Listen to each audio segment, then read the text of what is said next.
ဝန်ကြီးချုပ်ဦးနုကငကနီတချင်းကိုရေးခိုင်းတယ်မြန်မာနိုင်ငံမှာငကနီစာဘာသာငကနီစာပေအသိပေါ်လာတယ်အဲ့ဒီငကနီစာအုပ်တိုက်ကနေရောစာအုပ်တွေဖတ်စက်မှုတွေကွန်ပျူတာတွေမင်းတို့ကအဲ့ဒီတုန်းကမဖတ်ဖဲနဲ့ဗမာတွေတုံးနေပြောတော့မင်းတို့ငါ့ကိုစိတ်ထိုးတယ်အဲ့ဒီငကနီစာအုပ်တိုက်ကစာအုပ်တွေဖတ်ပြီးသိပ္ပံပညာတွေဝိဇ္ဇာပညာတွေငကနီတကိုးနဲ့အမျိုးကုန်တက်စီဒါပြောတာအဲ့ဒီဆင်းရဲနေတဲ့ဗမာတွေဆင်းရဲခြင်းလွတ်ကင်းအောင်လမ်းပြအဲ့ဒီလမ်းပြဆောင်မာကငကနီစာအုပ်စာဖတ်ကြတို့မျိုးသားတွေအဲ့လိုပြောတာဟိုကရေးတာကအဲ့ငကနီတကိုးနဲ့မျိုးကုန်တက်စီဘလို့လဲရှင်းစာကောနာတို့မားတယ်ကိန်းဆိုင်ပြီးရှင်းစာကောနာမားလိုက်တဲ့ကိန်းမျိုးဒါပြောတယ်ကျန်းကျန်းမှာအဲ့ဒါပြောတာဘိုးအောင်နဲ့ငကနီစာအုပ်တွေဖတ်ရင်သိတွေရမယ်ဟာမပတ်ခဲ့ဘူးလေမပတ်ခဲ့ဘူးလေငါရှိမှာအစိုးရရှိတယ်ငကနီဘာသာမှားကုန်ပြီလို့ငကနီစာအုပ်တဲ့နဲ့စက်မှုလက်မှုတွေ engineering ပညာတွေ physics တွေ chemistry တွေအဲ့ဒါတွေဘာသာပြန်ပြီးတော့ဒီတိုင်းလာပြီးတော့ဒါတွေစာတွေတို့နောက်ကျနေတယ်အဲ့ကြောင့်မလို့သိတွေအခုသိတွေဖုံမို့လုံယုံစေမီနေစဉ်ဖိုးထိုးကြမလို့နေစဉ်ဖိုးမထိုးမနဲ့အကျိုးပေးတေချာလည်းနားမထောင်ဖိုးမထိုးနဲ့ဖိုးယုံနေဖြစ်လာ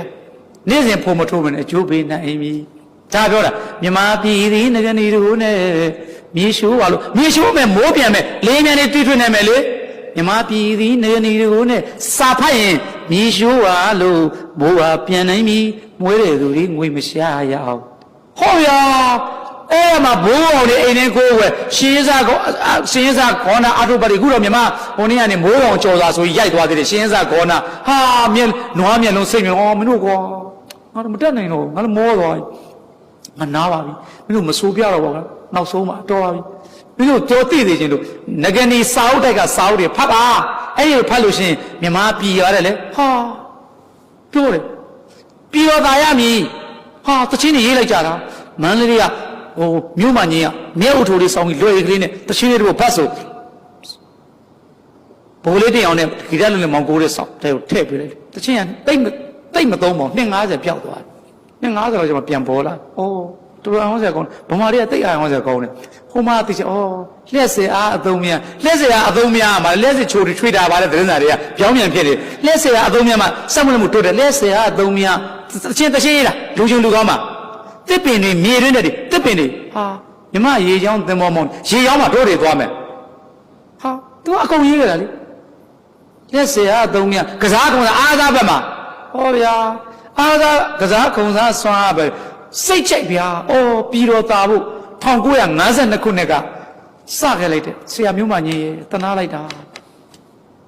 မလေးရှားရောက်သွားတာမာရီကာကွင်းမှာမလေးရှားဘုံမွတ်စလင်အရှင်ဘုရားတဲ့အဲ့ဒီမာပြောခဲ့တယ်သာသနာတက္ကသိုလ်မှာလည်းပြောခဲ့တယ်အရှင်ဗမာလေဒီမာရီကာကွင်းမှာတဲ့လှထေးတို့နော်တင်အောင်တို့ဘာပူတို့သူတို့အဲ့ဒီတုန်းကတဲ့ကျွန်တော်ကလေတဲ့